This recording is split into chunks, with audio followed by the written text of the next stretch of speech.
New Aphotic Realm announcement. Submission windows for upcoming issues. Issue 10, the theme is justice. That's hard-boiled fiction with a supernatural twist. The deadline for that will be April 1st, 2020. Issue 11, the theme is kaiju, giant monsters terrorizing civilization. Deadline will be October 1st, 2020 for those stories. Issue 12, the theme is lycanthropy, which is, of course, self-explanatory. It can be any type of animorph with a bloody twist. So I guess that's werewolves and Jesus, giant, I don't know. What do people turn into? Seals? I've just got a little seal on my desk, so I thought of that. I don't know. You'll have to be more imaginative than I just was. But the deadline for lycanthropy, January 1st, 2021. Good luck to everyone submitting.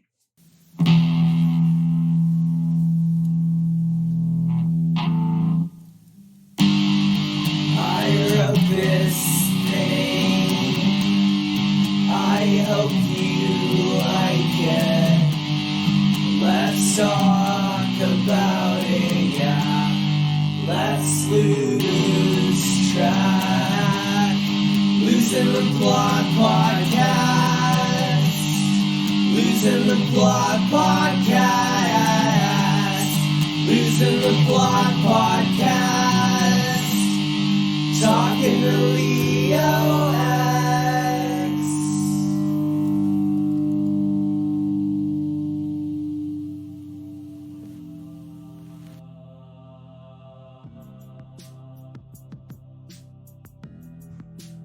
My guest this episode is Sam Richard, author most recently of Sabbath of the Fox Devils. It's a novella out with Weirdpunk Books.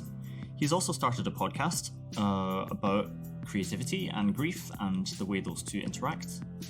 And so first is a chat with Sam on Losing the Plot, and then you can hear our chat continued on the Memento Mori podcast, Sam's new podcast, afterwards, where Sam interviews me. We had a great chat as always. It's always a pleasure talking to Sam. Such a lovely guy, such a great book. Hope you'll check it out. If you would like to be on the show, if you want to tell me something about the show, you can always do so using losingtheplotpodcast@gmail.com, and I look forward to hearing from you. That's all my intro chat. So here is my conversation with Sam.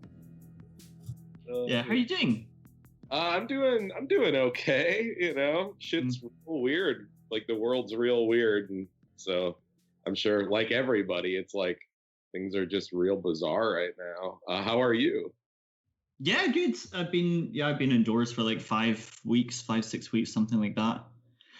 Oh, but it's great. I just don't see any colleagues. I just get to work from home. Don't have to have lunch with anyone. No, like the small talk is just, there's almost no small talk anymore. It's just lovely. It's the type of world I want to live in. Yeah.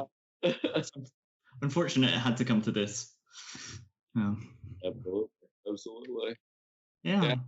I had a realization the other day. So I got laid off from my job, but permanently with like 46 days ago or something. It was like right at the end of March. Okay. March. And I haven't been able to write at all in this period. Or I mean, I think I've done like 500 words one day. I can't like find it right now.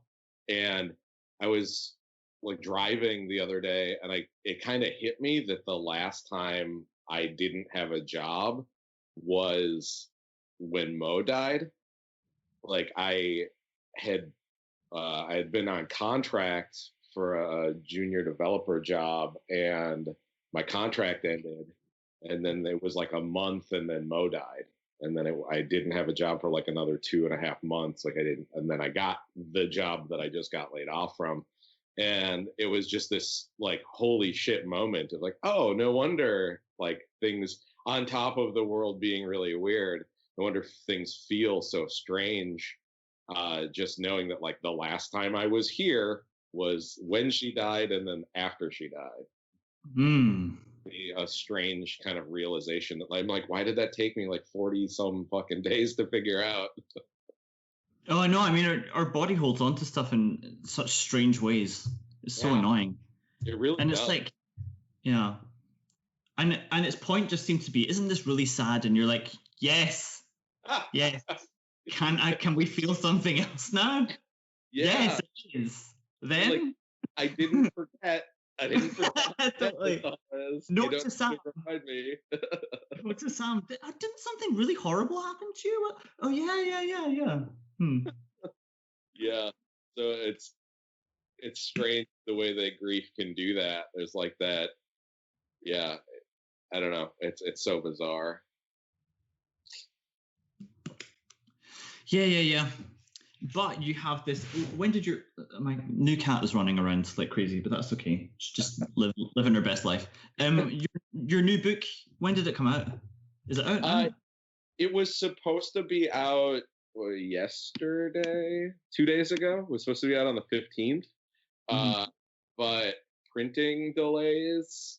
I right now, like the printer that I use for all the Weirdpunk stuff is, I think there's a 22-day window between when you order a book and when they print, much less like shipping time. So I had placed an order for the print proof a few weeks ago, and hoping that I would have already had it. And at that point, the print window was only 8 days. And I went to check on it because I was like, I haven't seen this print proof yet. And then it said like the new one was 22 days. It actually did ship, so I should be getting it any day. As soon as, if that's okay, then I'll be able to like set it up for distribution and then order copies for myself to sell. So any day now, hopefully, but it could also be another few weeks any day now. I don't know. It's just such a weird time with they're getting backed up. I know a lot of other people have been having that same issue where the printers are either just flooded or because of social distancing, like workplace style, there's maybe not as many people on the floor of the printing place. But so any day now, hopefully. And you've been working on it for on and off for some time, right? Yeah, I had started that book before Mo died. Like that year, the year she died, I think is when I really kind of started working on it. It had been in my mind. I'd been kind of building it for a couple years prior to that. But I had started it in early 2017 in one of Garrett Cook's writer workshops, and then I would like work on it and then kind of step away and do other stuff and work on it and step away and do other stuff. And then Mo died, and it was not the book to be working on with all that grief. I think there's like a grief component to that book for sure, but it's more about like my childhood and growing up in a weird kind of extreme religious community or movement. And so I just like, it didn't feel right to be putting all of that, like I'm a widower now emotion into it, just because it's what the story is. And there were other things I needed to be writing. So then I basically wrote all of Wallow and Ash. And after maybe about like a year and a half after she passed is when I was like, okay, like now I need to like fucking finish this thing. So it's a long time coming, and I would think about it like, oh, I should go back to that. I should go back to that. I should go back to that. And it always just felt like really strange and hard. Like it was really painful to return to that story just because she had been like my support as a, and she had been my everything basically, but she was so encouraging with that book and really wanted to see it finished. And so to not have her here writing it felt almost wrong. It was just like really hard. Like I had to kind of get over some stuff through some additional in order to proceed with it. So there were a couple false starts where I can't do this right now. I can't, it's too hard. But eventually I kind of figured out how to finish it. And Mm-hmm. yeah, but definitely took quite a while. And the book is Sabbath of the Fox Devils, Yes. and it's a love letter to like campy 80s creature horror films of the 80s and splatterpunk and Goosebumps. Yeah, essentially. Yeah, Garrett Cook, when I was working on in that workshop, said that it was like a splatterpunk take on a Goosebumps book. And I was like, holy shit, you like nailed it. I didn't even think that's what I was doing. But it was kind of those two worlds of like growing up reading R.L. Stine and then getting a little older and reading, Barker and Chow and Poppy Z. Bright and that stuff, and kind of synthesizing those down together into, like you said, like a love letter of small creature horror, which is like one of my favorite micro genres that doesn't have enough really good entries, but I like love it all the same. And when I kind of came up with the idea, I didn't see a lot of people doing that. Like, I don't know, like right now, if there are very many other horror or horror adjacent writers who are exploring small creature horror. So it seemed kind of like ripe for somebody to do it. So like, fuck it, I'll do it. I love this shit. And how does your childhood come into it beyond like just these being your childhood loves, like your religious upbringing? How did that factor into this story? It was kind of a way for me to process through some of that, mostly the like guilt and shame, especially of being that kind of preteen age or early teen age where I was like we all do, trying to figure out like not only my place in the world, but like my own belief system and how I see the universe and the world. And so in the book, I put a lot of that kind of uncertainty for the character and the like wanting to rebel, but also feeling really bad about it, or feeling shame and guilt over things that like no kid should feel shame and guilt over, for just like wanting to watch cartoons or whatever. Like when I was a kid, we went through a period of years where we literally didn't watch TV. Like TV was not okay. Like my mom and stepdad, they've definitely settled down as I've gotten older and into adulthood, but there were some periods of time where things were like really, really extreme. And I just like grew up in an environment where it was like, because we were Pentecostal. Like I grew up in Pentecostal church. And for people who don't know what that is, it's essentially if you have a spectrum of extreme Christianity, and on the far end is like the like snake handler, Appalachian snake handlers, and the less far end is your straight up evangelicals. Pentecostal is like smack dab in the middle. So there's like speaking in tongues and people like rolling around on the floor, being slain in the spirit, like a lot of kind of old school American tent revival stuff is like what fed the Pentecostal movement. And it was kind of a mind fuck at an earlier age to try to reconcile, like, oh wait, like the rest of the world doesn't think like this. The rest of the world doesn't see this as normal. Like this is pretty extreme for a lot of people, even like mainline Christians. This is pretty extreme.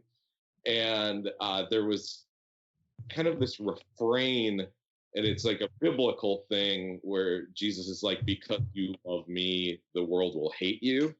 And that was just pounded into our brains from an early age, that like your love of Christ will separate you from the world and will make the world hate you. And so it was also like this built-in you're an outsider mentality, which is really funny because like America is like an insanely Christian nation.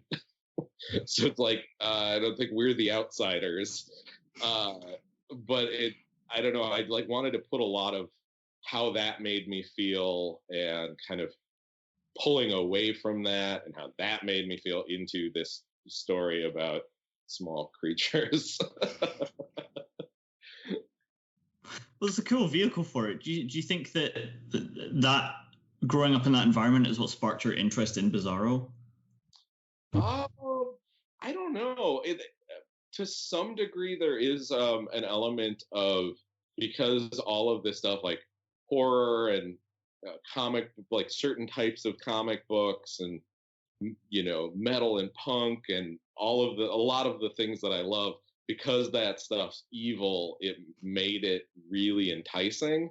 But on the other hand, I grew up, so I most of the time I lived with my mom and stepdad, but I also would spend weekends and sometimes during the summer, like whole weeks, with my dad and like his wife and his stepkids. And my dad is not that. My dad is a massive sci-fi fan and a horror fan, and so at his house it was like anything goes.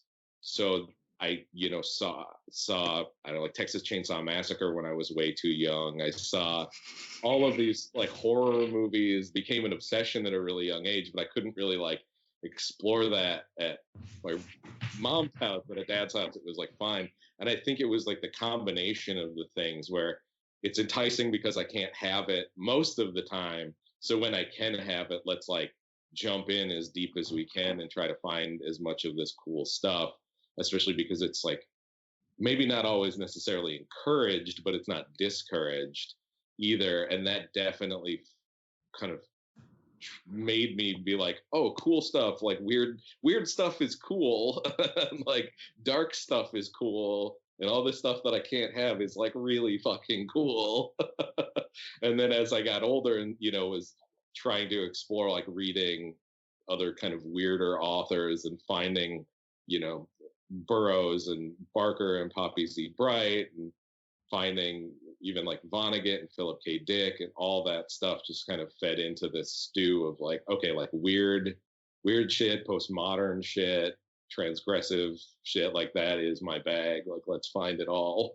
And that's what ultimately, I mean, it was really Emma Johnson that led me to Bizarro, but that's why that was so easily like, oh yeah, this stuff is really cool too, because it's kind of like a group of a lot of these things. And punk music. Yes. As well, yeah. Yeah, absolutely. Yeah, that again, kind of that same age, like 12, 13, that the protagonist is in Sabbath of the Fox Devils, is when I was finding that stuff too, finding punk music. I ended up with a VHS at some point that was like a kind of documentary about British punk. I think I was 13. And it was just a lot. It was like a documentary that was mostly just live footage of the Clash and the Damned, all of that kind of classic, bigger stuff. And that helped like feed into this rabbit hole of like, oh, like what else is there? What else is there? Finding American punk bands and hardcore bands and metal bands and bands doing things where they're crossing those genres. And it just fed into the same spirit, I think, of like a need to rebel and an outsider kind of voice, which, like I said, I've always, because of my upbringing, always kind of connected with being an outsider. But at the same time, this is like me claiming it as like, I'm not your kind of outsider, I'm my kind of outsider, which I think is like a thing that a lot of people go through in adolescence when you're trying to find yourself. Yeah. That's so interesting that you grew up in a family where they're like, welcome to the world, you're an outsider. It's normally like the opposite. You're just like, guys, I think everything you're doing is not my thing at all. Yeah. Yeah, it's really strange. It took me a long time to try to unpack that, I think. In my very late teens, early 20s, I went through a like I am so not about this. It doesn't affect me anymore because I'm not because there's so much emotional baggage from growing up like that, and everybody has emotional baggage. I'm not special in that way, but I'm thinking specifically about like shame and guilt over like sexuality and like the flesh, all of that stuff like really did a mind fuck on me. And there was a point in my like very late teens, early 20s where I was just like, I'm just like over it. I'm just done with it. It doesn't affect me. I'm fine. And then I think I was like 24 and I did mushrooms, and I had a very like kind of ritualistic mind when I do hallucinogens or psychedelics, where it's like, this isn't for party, this is like psychology, like this is me like letting my brain unfold. And I had a really bad trip on mushrooms where all of this stuff, all of this baggage from growing up super religious came out, where I was like convinced that the rapture had happened and that I had been left behind, as I would as a non-believer anyhow. But like literal fears that I had as a child were unfolding and like coming to the forefront of my brain.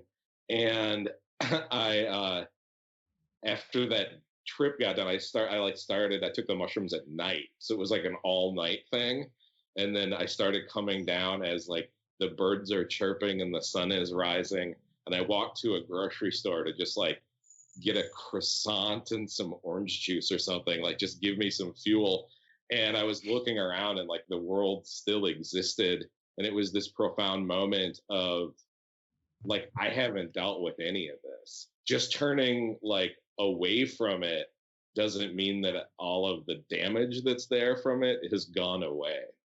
And that led me to like, all right, I have to like go to therapy and kind of deal with this, because this trauma, this like emotional trauma from my childhood is all still here. Like I literally would have moments as a kid where like I'd come home and nobody would be home and I would be like, fuck, like literally the rapture happened and I got left behind and everybody was in heaven. But like I had doubts, so now I get to go to hell. And they're like real. Sorry. No, yeah, sorry, go. You good. No, sure. I was reading this great. I started reading this great book of essays by an author last year, Daniel Ortberg, I think is the name, and he said you either like when you grow up, you're either very concerned with the rapture or like not at all. Those are the two categories of people that there are. Yeah. And that was the first time I'd heard about such a category, was when I read about it last year. I was like, wait, those like films with Nicolas Cage, people are like really care about that. Yeah, absolutely. Yeah, people are way concerned about that. Like all the time, like convinced that it's gonna happen within their lifetime. Like end time, the biblical end times will occur. Oh, like God told me it's gonna happen within my lifetime is something that I've heard more than one person say, like growing up. And so then you're hearing like adults say shit like that. Preachers saying like we're coming close to the end times. Here are the examples, like things like how the barcode, the big bars in a barcode spell out 666, and all this like really crazy conspiratorial stuff. Like growing up hearing that, you're like, oh, this is real, this is real life, this is all that I know exists. And it's terrifying. Like that world is terrifying. It took me a long time, like even beyond that, to kind of realize, like, wait, like telling a kid that if he doesn't believe in your like imaginary, or I mean maybe real but probably not real sky friend, if he doesn't accept your sky friend into his heart, or like that they will literally spend eternity suffering in hell. That's child abuse. That shit terrified me when I was 6. I literally thought that the devil was like skulking outside my house trying to get me. Because that's what we were told. And like, when was the Satanic Panic? That was like an 80s thing. Yeah, 80s and into like mid 80s, I think, and then into the early 90s. And how did that affect you? Was that a big thing in the church? Oh yeah. Yeah. And it was less something that like the pastor of the church I went to through my childhood, it was less something that he would talk about. It was more something that like essentially like traveling preachers who would come and they would like give the sermon for the Sunday would talk about. And there were all sorts of like, oh, this guy is an expert in this. And so he would come and do a whole thing on it and then be outside of the sanctuary, like in the meeting hall, selling like video cassettes about it and books and audio tapes about like all of his knowledge of the Satanic Panic.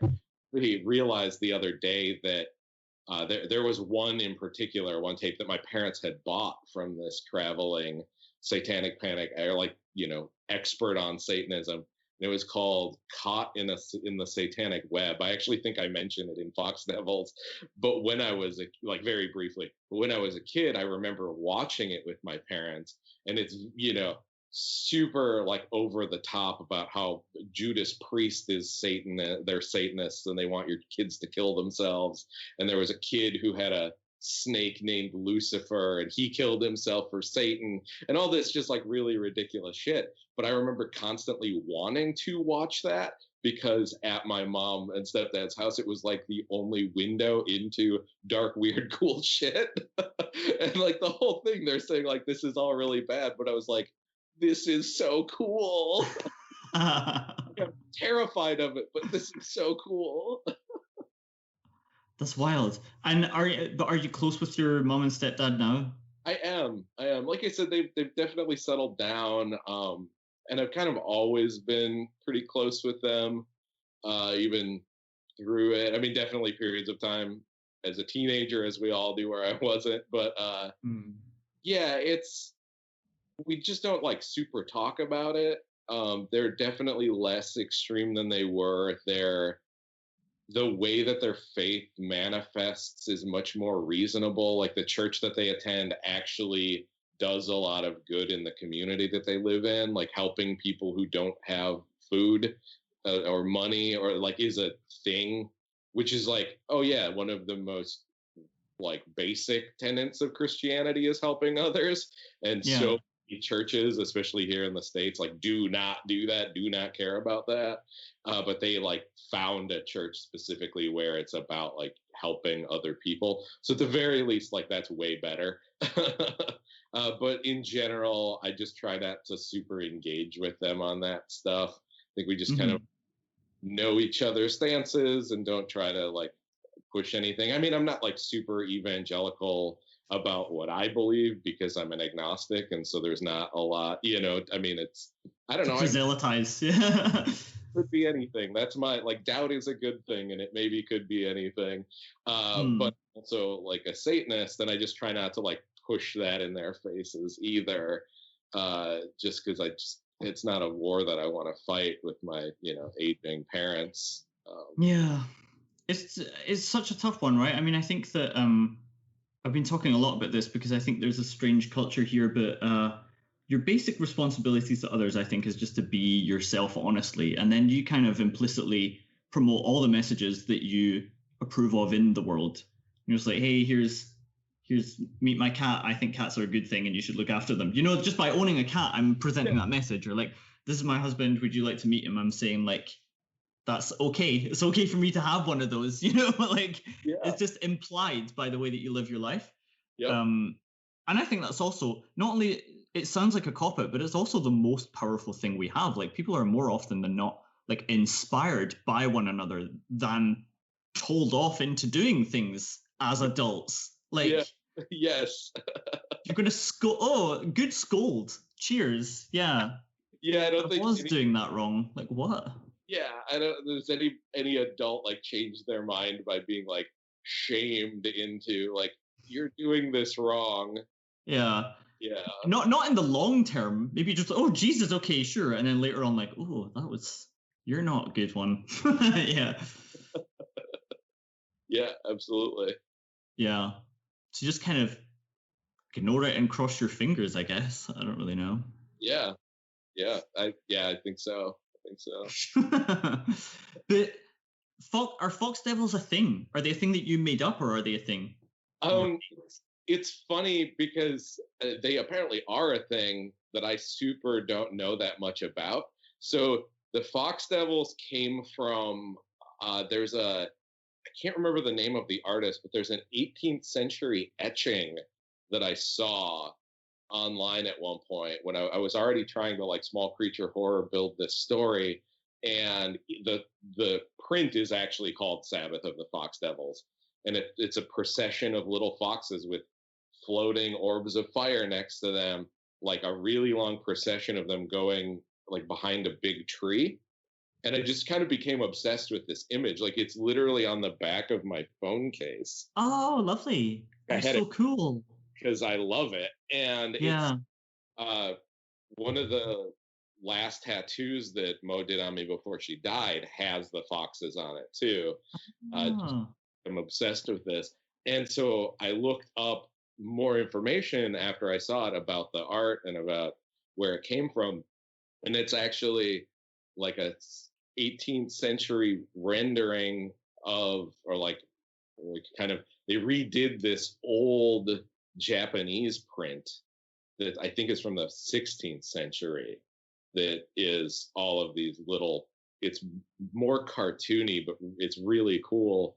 All of these little fox devils in this procession. And I, I was like, I don't really even know what this is, but it's really cool. And I've never read a book with little tiny fox devils with floating orbs of fire. And so when I went to get Michael Bukowski to do the art for it, I was kind of explaining to him what they look like, and we were talking about what we wanted the cover to be. And he said a name. He was like, "Oh, are they?" And it's a Japanese name that I've now totally forgotten.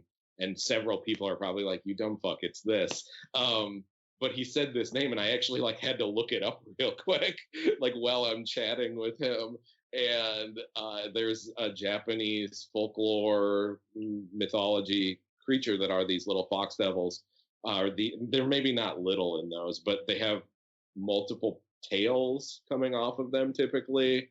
And so mine's like a bastardization of that because they don't have multiple tails, and they're, it's like my weird, I didn't really know about this, so this is like my bastard version of it, based off a print, not knowing anything. Creation, I guess. I don't know. So it's like half ripped off, but in a way that I like don't really even know about it, which kind of makes me feel bad. I'm like, oh, I'm cool, I'm colonizing this thing, but I really truly feel like I made it my own thing.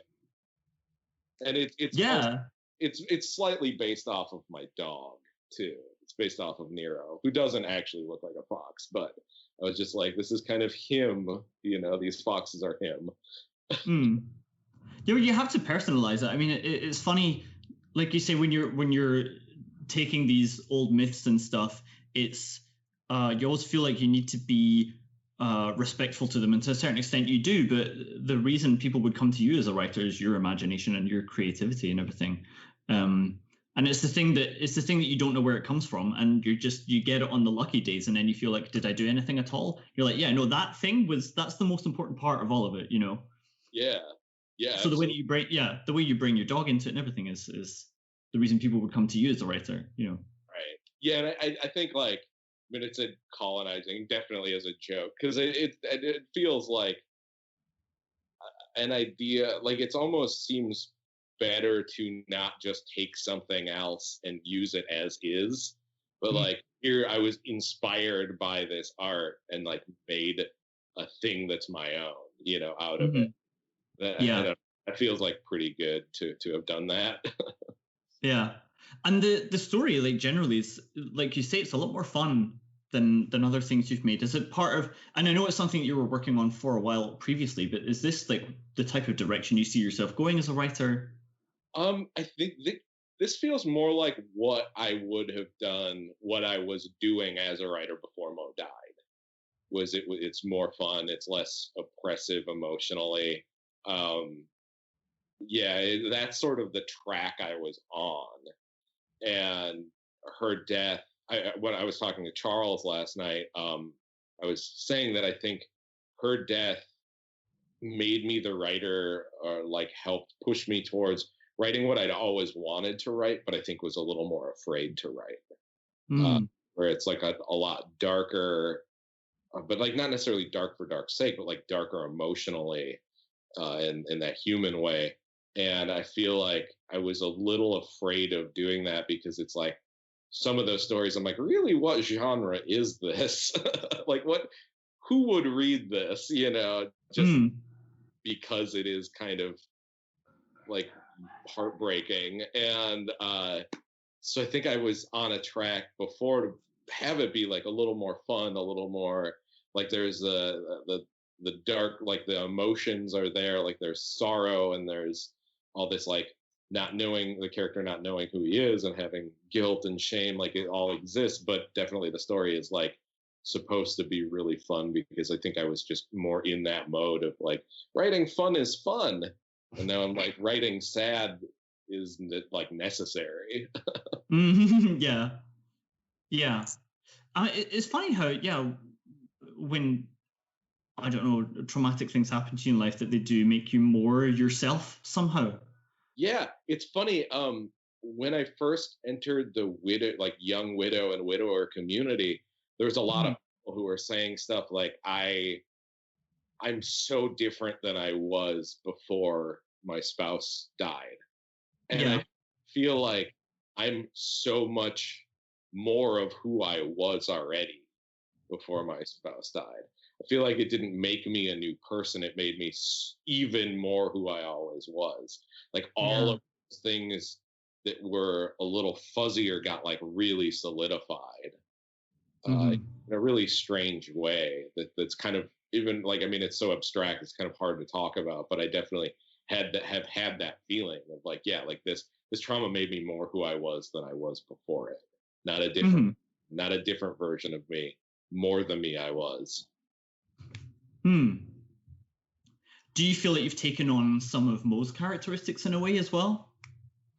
To some degree, some intentional for sure. She was possessed of chill. Like she was just the most laid back person that I think I've ever met. And Nice. I want that. I want that to be that. I want to have the capacity to be that. And I can be really laid back, but I can also be like pretty neurotic and anxious and, stressed. And Hmm. oh, I mean, especially after, like, in those months after she died, where I was just a wreck of a human, uh, I would, like, I don't, again, I'm agnostic, I don't pray, but I talk to Mo, and I would ask her, like, just give me some of that. Like, let me have some of that chill. And what that really, boils down to is like working towards embodying that thing, one of the things about her that I loved. And that's definitely been something I've tried to do, is like Hmm. more laid back, be more chill, not let the dumb shit really affect me.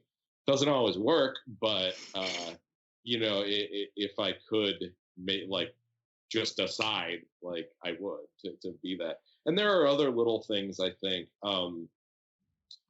Certain foods, it's really strange. But she, like, I didn't like feta cheese. So weird. But she would always, like, if we go out to eat, she'd get the thing that's like, has the feta cheese on it and is all like healthy. And I kind of felt a pull towards, like, oh, like sometimes when I go out, I want to eat what Mo would eat, which she would be Hmm. eating if she was here. And that's kind of changed my palate. And now I actually love feta cheese, which is really just a weird thing. But there are little things like that where they're like decisions made to be more like her in various kind of absurd and not absurd ways. It's really funny what you say, and I totally relate to the notion of like, I have stared upon the abyss, and now I shall never be as I once was. But also, I'm really fucking hungry, and I want to cry. It's like there are days when stupid stuff gets to you, no matter what you've been through. You're just Yes. like, oh, I forgot to eat a sandwich for lunch. I'm going to act like a baby. there's there's really no cure for that, unfortunately. Yeah, Yeah, absolutely. yeah. Absolutely. It's, yeah, it's weird. Like trauma and grief and like carrying that with you into kind of the rest of the world and into the rest of your life, not just, I feel like there's that period of time, and I don't know if it was like this for you and either of your parents, when they passed, but for me, there was this feeling after Mo died of like, the everything felt like it stood still for a while. And then I realized that, oh wait, like the rest of the world is still going, even though I'm standing still. And then eventually you have to keep going too. And not like moving on, but you have to keep going into your life and into the world. And I think that moment where kind of grief collides with like, yeah, I'm like really fucking sad and I'm just bawling, but I'm also taking a shit, right? Like this, or I'm eating, like these the mundane aspects of like real regular life where they these worlds like inhabit each other. It's like in any other context this would feel so weird, but now this is my life, so these just exist at the same time. Have you seen Manchester by the Sea? I haven't. Oh, it's like the best film I've seen that like encapsulates that idea. Okay. Because like it's about like horrible tragedy, but it's so funny at the same time. Because like they're just like, I'm trying to think. The example I'm thinking of is like his wife is in a terrible accident and they're trying to get her into the back of the hospital, and like the trolley thing, you know, you have to push up the wheels to go in. It won't go up, so they're just like flicking it about for ages, and it's so funny. I've never seen a film that like realistically put in bits like that, or like the doctor's talking and they're like they don't understand what you're saying. They're like, well, why did he say that? What's going on? And like I don't know. It's you'd have to see it to understand what I'm saying, but it's the only film I've seen where they've really encapsulated what I think is that idea you're talking about, is how like just there's dumb stuff going on with the epic tragedy at the same time. Yeah. And that's, you know, I think that when you're going through, especially like again in those kind of early days or those pivotal moments where you want it to feel so, or I mean it does feel so emotional, but you want the rest of the world to feel that emotion or feel like it matters somehow, because then it's like real. It's funny when it is in whatever weird way kind of undercut by just base pure reality.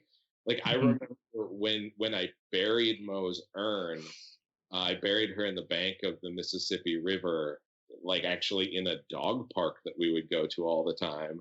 I got a salt urn, like a Himalayan pink salt urn, so it dissolves and her ashes would eventually go into the river and into the world. And I buried her the year anniversary of her death, like that morning. Her into a bag, and I got a collapsible army shovel, and I brought the dog to the dog park, like kind of before you should really be in there because I didn't want to get busted. May or may not have been illegal, but I got down there, and like light was starting to come over the river, and I'm starting to hear other people like deep into the park, like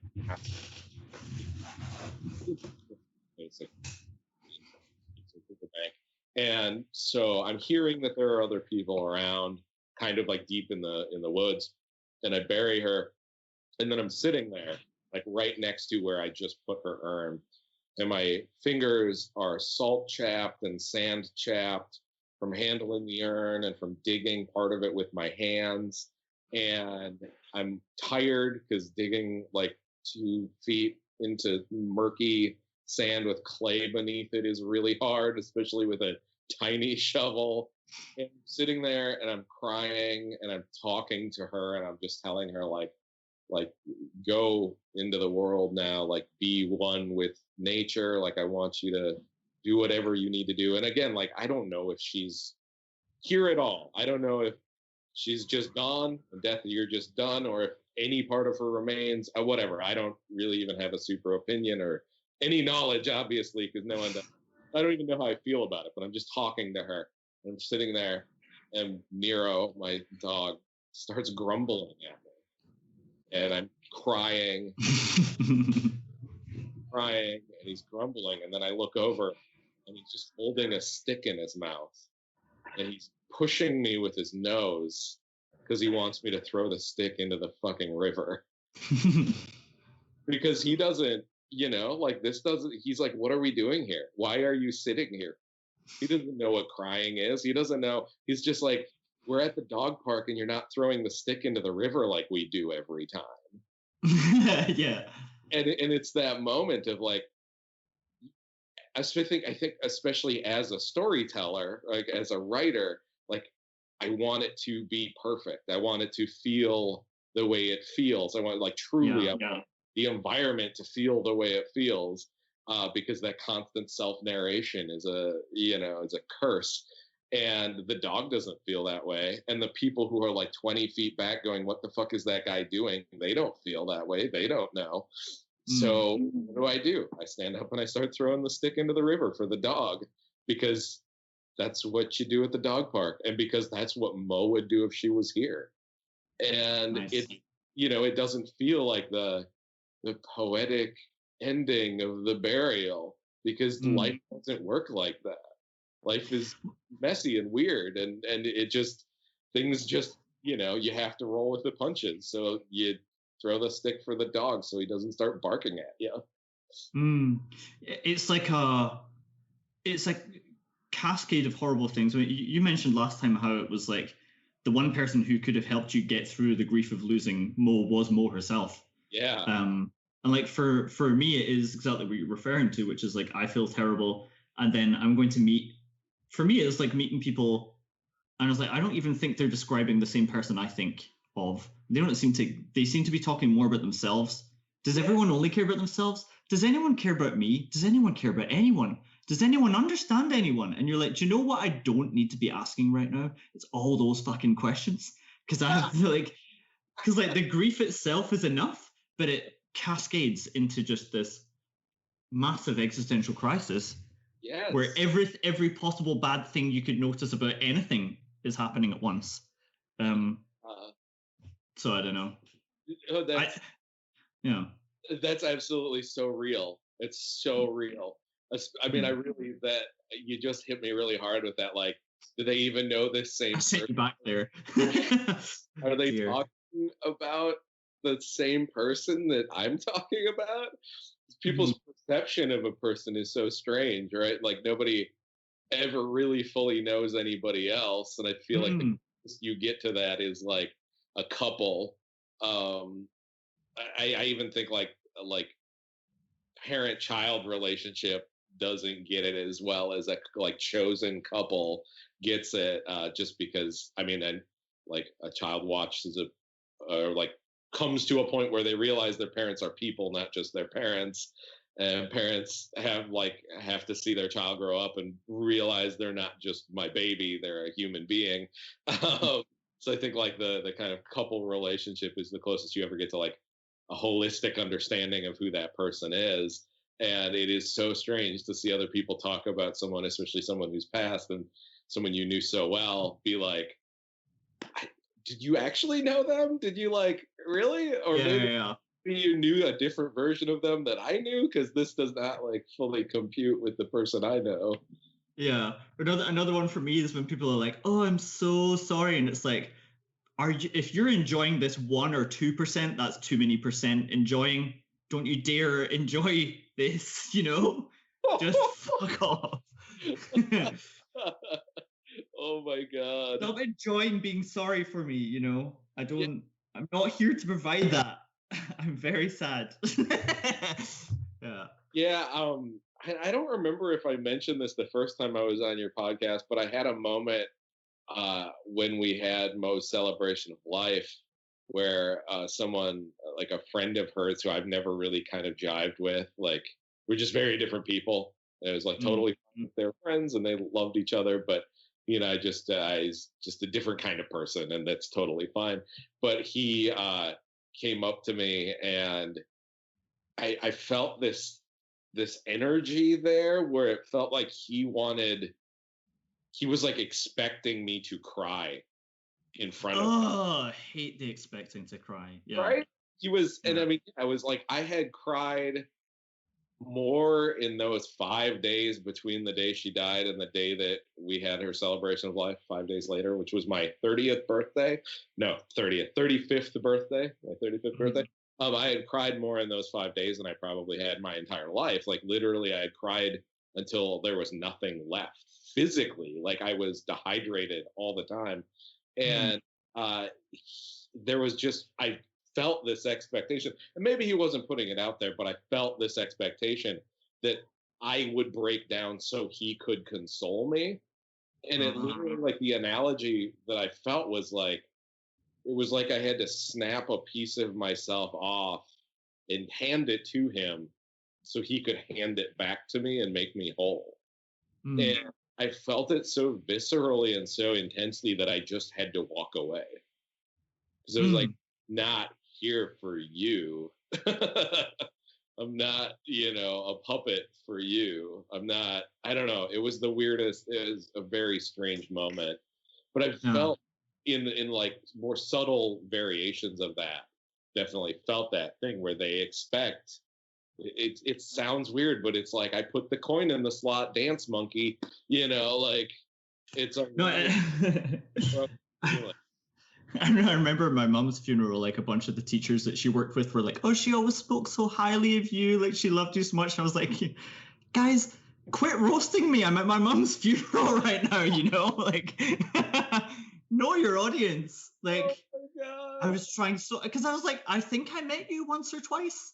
Like I'm already having a bad day. Don't embarrass me, But they're like trying to offer you a release that you don't want or something, I suppose. Yeah, I guess like But it's like I don't even have energy for you to be well-meaning, Just go away. It's like because it's like I don't have the energy to say he's just being well-meaning. Let him do this thing, although it hurts me. It's like no, I have no time for that at all. Yeah, I mean, well, Yeah. when you're that raw, when you're in that kind of period, those early days period, it's like no, just no. Like I'm already bleeding. Why are you poking the wound? Yeah, definitely, yeah. I don't know that people. I've never seen that talked about so often either. I don't know why. It seems like the most important thing to me because nobody had pointed it out to me. I suppose people think it's rude, right? So they don't bother. It's that well-meaning thing is why it doesn't get spoken about. They're just like, why go back there and point out that they weren't helping? Right. Yeah, and you don't want to feel like you're not accepting their kindness during this time, or you're like Hmm. affront to this idea of like they're trying to help. You don't ever want to. Hmm. You were the asshole. Yeah. Like I think it comes from a place generally of like good intent, but we don't. Yeah. I mean, at least like in America, I don't know how it is in Scotland or Norway. Mm.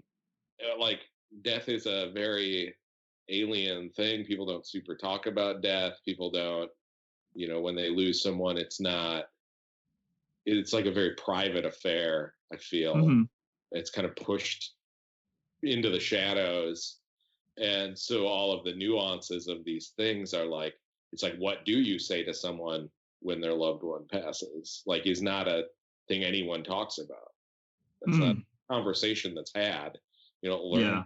in school. You don't learn that in like the only people I know who have any kind of decent depth about talking to another person who's had a loved one die are other people who've had loved ones die. And Yeah. for the most part, that's because I think a lot of people who've experienced big loss, not only obviously having had that experience can talk about it, but also are generally pretty aware about how it's different for everyone.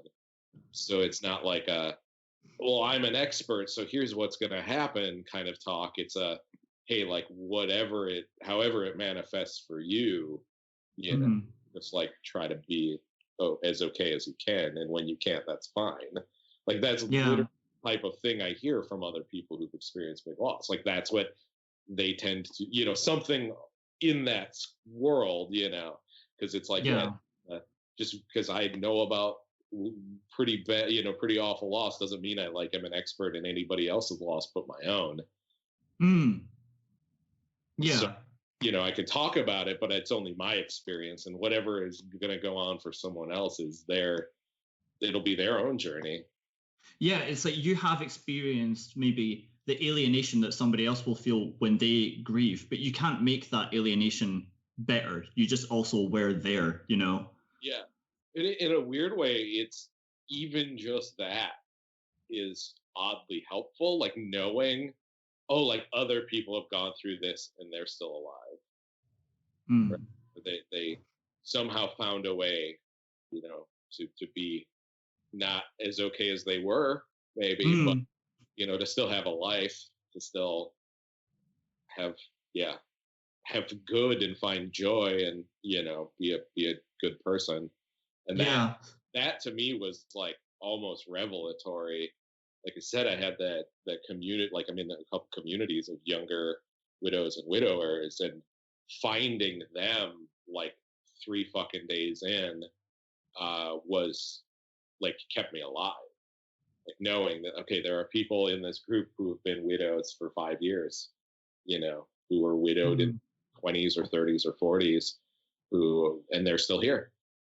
And, it's not a crippling affliction for them anymore.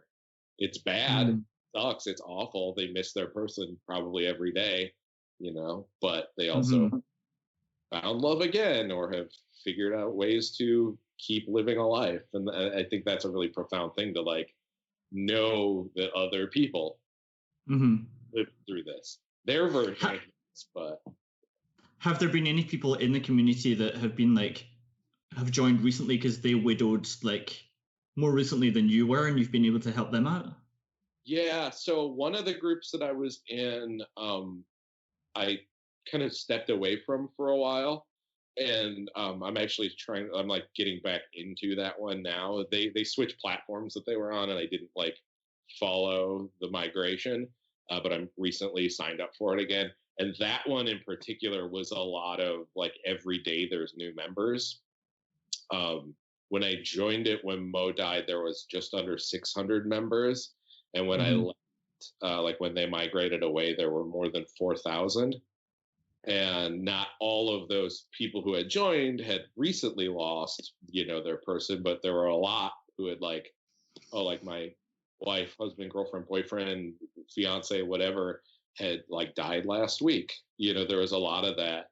And so there's a whole community to be like, here, we're here for you, and let us know if you need anything, or like whatever. If you ever need to talk, we can share our experiences and whatnot. Like, was a routine thing that happened. So I definitely talked to some people throughout that. There were a couple people who I helped bring into the group who I heard through so and so that like, oh, like a friend of a friend died, and so I would like find their spouse, and message them and be like, hey, pressure, I know you're going through a lot. You need a place, for other people in this situation. Just because there's not a lot of resources for widows and widowers who aren't like in their 70s and up. That's just the nature of things, right? Like most people don't die when they're younger than that. So there's not like a lot of built-in infrastructure for that. So it's these weird little networks. But so I definitely have been able to be there for people in those early days. One of the, like, I'm in a couple other groups now that are kind of spin-offs from that main group, who didn't go with that migration to the other platform. And specifically for one of them, there's less an emphasis on bringing in new people who are freshly widowed, just because for a lot of the members of that group, it became really painful and I hate to say it, but kind of exhausting to constantly be introduced to new people whose person just died. It's a really hard thing. Like, see that every day, like multiple times a day, even in some instances. And so I think for a lot of widows, as they get into like year 2, year 3, year 4, and so on, it just is like, I kind of need another place to go, or place to go where it's other widows who are more this side of the, freshness. Where this is still like, widowhood is obviously still like a massive part of our lives, but now we're having conversations about like our new boyfriends, our new girlfriends, our, job changes, and like more other life stuff, not just like I'm very recently widowed. Yeah, well, the conversation that we had was really useful, really helpful to me at the time, because I remember you saying that you always think you have more time with somebody than you do. Yeah. And that was really useful to hear and remember, because, no matter who you lose, they were going to lose you, or you were going to lose them eventually. I know that it happens way, way, way too soon, but you're not dealing with something that was never ever going to happen, and looking at that side of it can be very helpful. So Yeah, it was great that we could reflect on that. Yeah. good. Yeah, absolutely. So you're in a punk band, and Weirdpunk is doing new stuff. What else are you working on? Yeah, I mean, like I don't know what we are. We're not exactly a punk band. We're like a dark hardcore metal band. I don't know. It's weird. We can't ever even describe ourselves or what we sound like. We always say that we're weird, heavy, and dark. Like that's what we got. I don't know. Yeah, so I do that band. We're called Ash Eater, and we recorded a demo quite a while ago and just haven't gotten it fully mixed. And then Corona happened, and now it's like we can't even practice because everybody's all locked down. So that's kind of on. It's not exactly on hold. It's just like, well, we can't really do anything right now. But I do that, and yeah, the Weirdpunk. I just put out the first novella that Weirdpunk has ever put out, and it was Joe Quinnell's The Mud Ballad, who I know you recently talked to. She was saying that really good conversation with you, which is great because Josie is like one of my favorite people. She's amazing. But yeah, her book, The Mud Ballad, she sent it to me just like as friends. Like we're very close. And she was like, I wrote this thing a while ago and I thought it was garbage. So I just kind of ignored it. And then I went back and looked at it like quite a while later and went, oh, this might be all right. This might be kind of good. And so she's like, definitely a writer then. Absolutely. She was like, yeah, would you mind looking at it? I want to submit it to Grindhouse. And I was like, yeah, I mean, like friends of mine, like I'll beta read if I have the time for sure and give any kind of notes, any kind of feedback. And so I just went into it being like, oh, I'm just reading this for a friend to see if there's anything I can help shore up. And I read it and I fucking loved it. And apparently, I don't remember this. Apparently, I told her, yeah, this probably isn't great for Grindhouse, but I'd put it out. Grindhouse probably would have published it too. But I loved it. I loved it. So I was like, I had already been thinking about, anthologies are great to do, and I've had a really good time doing them.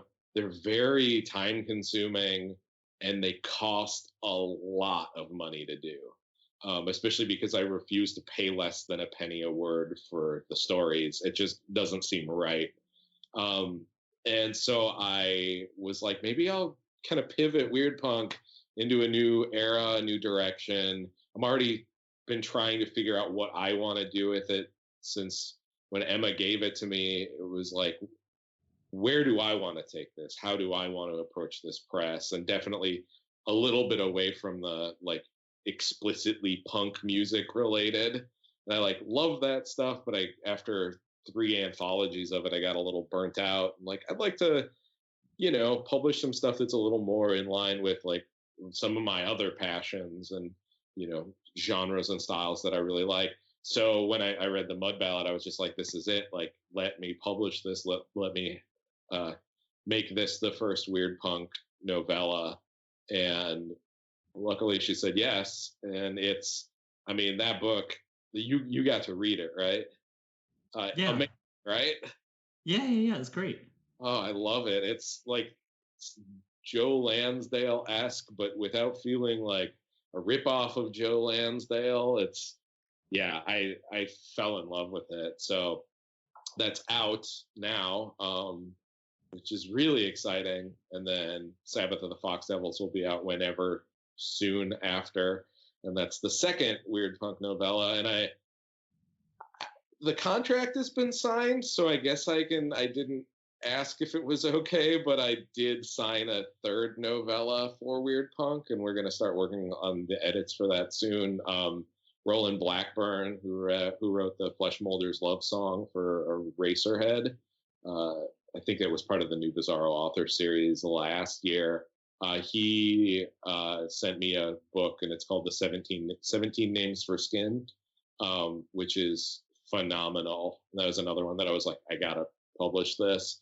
It's a kind of body horror really, really fun story.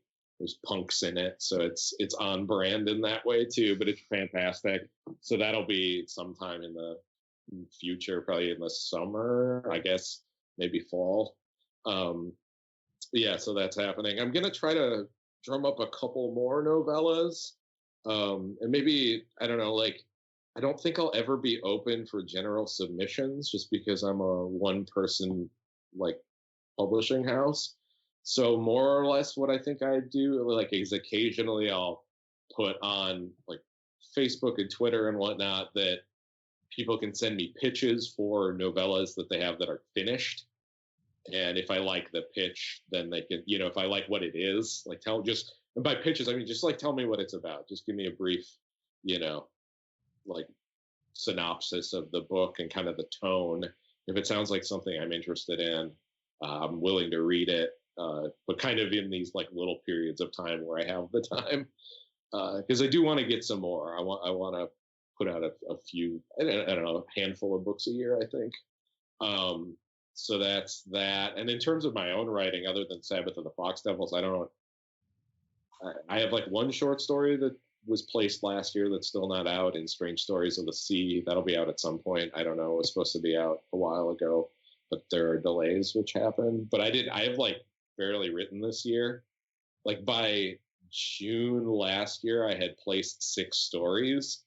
And this year I have written and placed no short stories at all. So I don't really have anything else that's coming out. It's something I got to get back on top of, but it's been kind of slow going just with everything else. But I did start a new podcast. Hooray! Yeah. So it's called Memento Mori, Conversations on Loss, Grief, and Artistic Creation.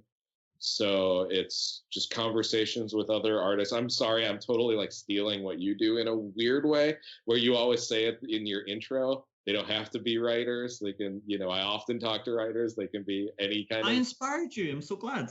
Yeah, no, It really did, because I was like, that's what I want to talk to writers, but I want to talk to anybody who engages in art who's also experienced profound loss.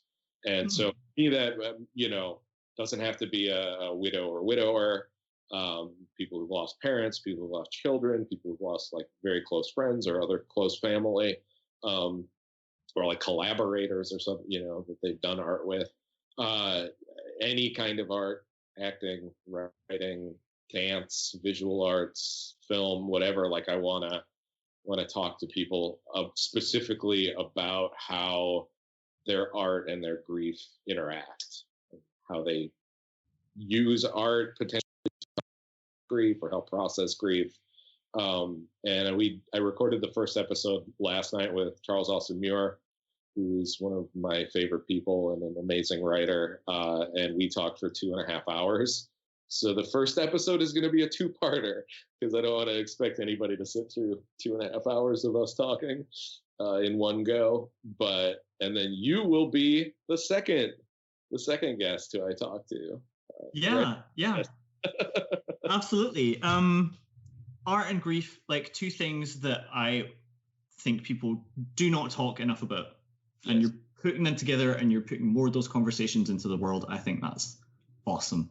Yeah, I think that there's just a lack of that. I mean, like you said, like, it's not something that's talked about a ton, but it's an important thing for so many people who engage in art, whatever kind of art. I mean, a lot of people are using that as a vehicle to help process emotions and often loss. And I just kind of saw this spot where, like, this just isn't, I just don't know that this is a thing that's even being like focused on in podcasting, much less like just general conversation. So I wanted to kind of shine a spotlight on it. And I think, again, largely because so many of the podcasts that I have been on as a writer, we've talked about loss and grief, because that's my life. And so it already just felt like I've already done this, but like, how about I'm on the other end? And I want it to be kind of like what, again, sorry, I'm just going to rip you off, kind of like what you do, where it feels less like an interview and more like a conversation, where it's like, we'll share with each other our stuff. And it was, I think, really important to me that I invite you on early on, just because you and I have already had now a couple times like pretty intense conversations about this stuff.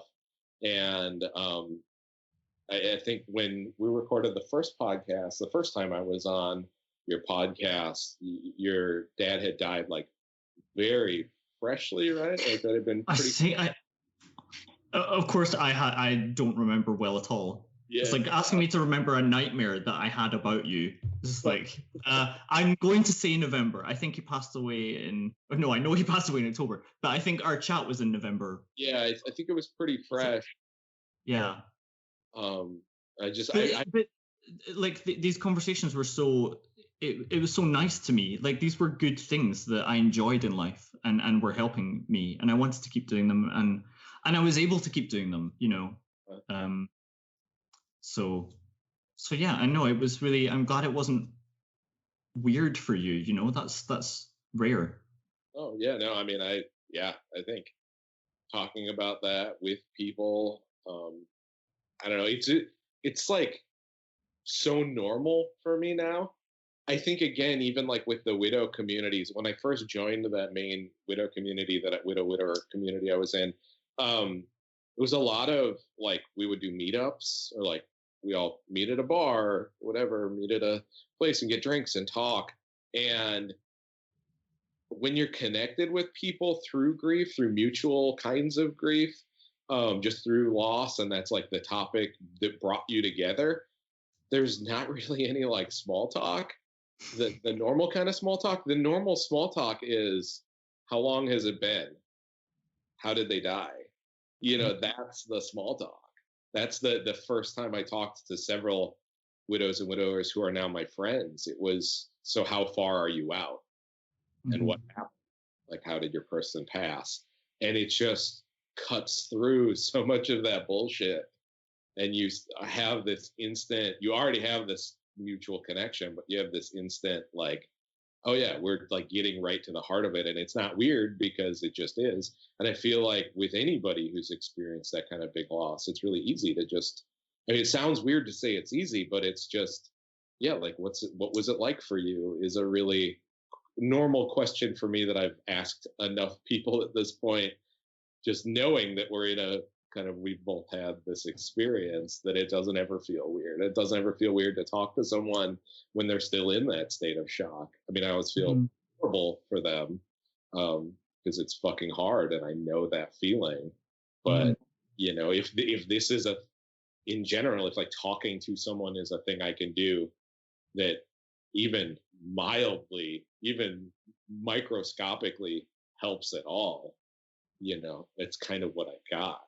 Because I can't come in and take away the pain. I can't do any of that. I know too much about it to know that there's literally nothing anyone else can do except for like be there and talk. Yeah, very true. So, another great episode, as always. That's me done. Yeah.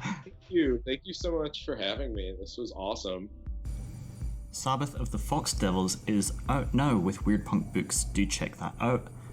Episodes of Memento Mori will be published soon, and there will be a link in the description for how you can find out about those. If you would like to be on the show, if you have something to tell me about the show, you can always do so using losingtheplotpodcast@gmail.com, and I look forward to hearing from you. But that's all from me for now. So until next episodes, bye bye.